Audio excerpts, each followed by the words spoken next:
Art is important to me because it has helped me express myself in my best of forms. As musicians have music, I use art to speak, so I feel that's how important it is to me. Art creates a debate. I think like you do work that when an artist does work, it speaks mainly to the artist who's creating it, but then those that view it have a different interpretation of it. So I believe it creates a debate somehow. Of course, some pieces speak for themselves while others create a topic of debate. So I feel that's how we have impact on the public. I think pieces speak to me. I do anything that speaks to me, or how if there's a message I want to put forward through my work, I don't have like something that specifically inspires me. I go with the flow. I'm like the birds in the sky.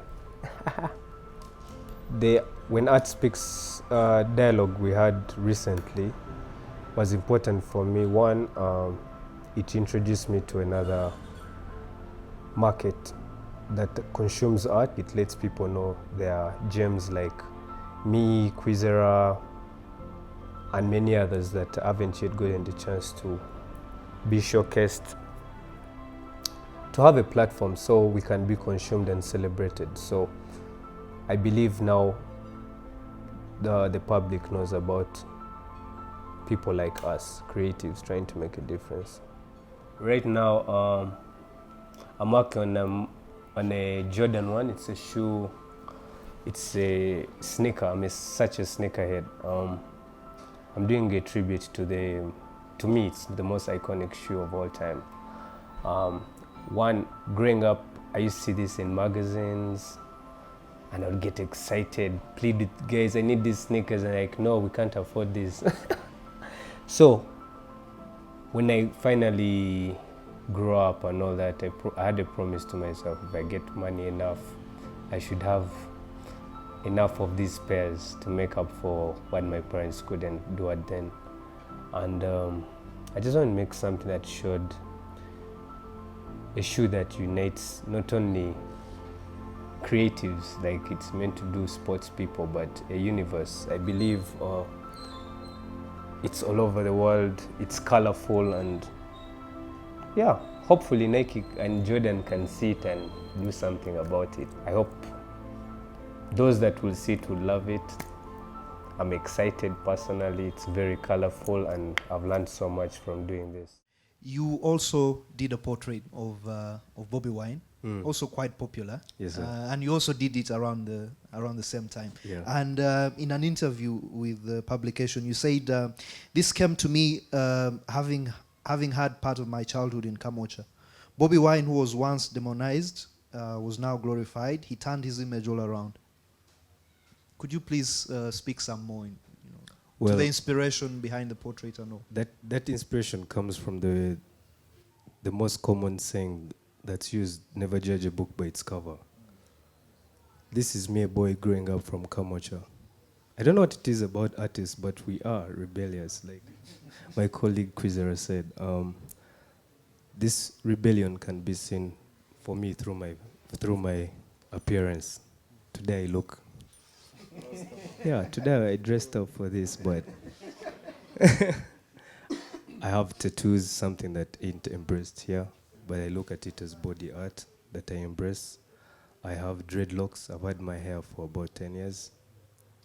That is not something to have in Uganda then, but now it has been embraced. So I grew up from Kamocha. No, okay, Bukoto, Kamocha, same place. And we used to hear of this rebel called Bobi Wine. Our parents used to say, you're going to be a Muyaye, like those Kamocha boys with their leader, Bobi Wine. Then I got an opportunity to meet Bobi Wine. And all I could see was someone I could look up to through the things he did, not his personality. This is someone who has helped kids. He's paying school fees for children. He has done so much for the community in Kamocha, youth centers, gyms, and he's keeping kids out of trouble, but no one is noticing that and acknowledging him for his good work. So when I heard he was standing for an MP position, right? I was so blown away, and I told people he's going to win because he's a force and he has a community behind him. And I made a bet with my aunties. I remember. I told him he's going to win. They're like, no, if he wins, I'm going to do something that will show how great he is as a person. So when he won, I remember I was so excited. I spent the whole night. A thing we creatives do. I mean, it's like we don't sleep. I don't know what's wrong with us, but I spent the whole night doing a portrait that would not just show him as a person, but show what he stands for, a country and a people. And it has the national flag colors within him to show he's a man of our generation, the black, yellow, red. We all know what that stands for. And just show the change he has made. He didn't have his dreadlocks, but he's still the same Bobi Wine. And I think that's one of my most liked images on Instagram, and it has been shared. It was used for his It has been used for his rallies, and I now believe we people have the power to change and make the world better, not by what we look like, but what we intend to do. So I hope with that peace, Bobi Wine will be celebrated forever for what he did through me and what he stands for through people that see his image, and also attach him to a nation, which is Uganda. Interesting. Before we go to the audience, one last one to you, Hilary. So in the conversation that we've had over the last 25 minutes, we've really more or less focused on art and artists as activists. Yeah. Is there a business to art? Because I know before you went full-time into doing work with Izzy, Yeah. you were involved with a photo studio called Blush. Yes, sir. So do you do art for art's sake, or is there, financial sense in the kind of art that you do?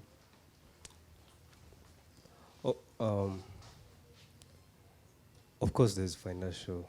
We definitely artists are. Is the question too hard? No, I'm sorry, I've gotten a glitch in the system, but yeah, we all do this to earn a living, definitely. But then that isn't the main purpose of my work. For me, I feel I'm meant to inspire people to see that an artist can be somebody in a society to be looked up to. If you would ask kids between the age of 4 to like 7, then, or when I was growing up, what do you want to be when you grow up? Most of them would say doctor. What are the most said professions? Lawyers, accountant. Yes, exactly. And none of them would say an artist. And I had a problem with that. And I figured, why do I have a problem? Because artists wouldn't put themselves out there. They were working in the shadows, however creative they are. And I believe that isn't something we need in this era we are in. So I want to stand out, do work that will put a mark of a style in a country, number one. I think I'm the only vector artist in East Africa, if we may say that. And that's something to celebrate. To have an artist that's unique within a region, in a continent, that's something awesome. And I've had the chance to talk to kids in school who have said, when I grow up, I want to be an artist. And I feel I've created this. I've changed the narrative somehow. And it's from that I personally make a living off it. I'm not broke and I'm not very rich, but I'm working on a catalog for now. And I hope if I continue doing this, I could inspire many other creatives to up their game and maybe set up something that would make a living out of, and change the community we live in. And if you're to hear creatives in Uganda are changing the way things are done in a country, that's amazing. So it's not about the money for me. Interesting. Yeah. Sorry.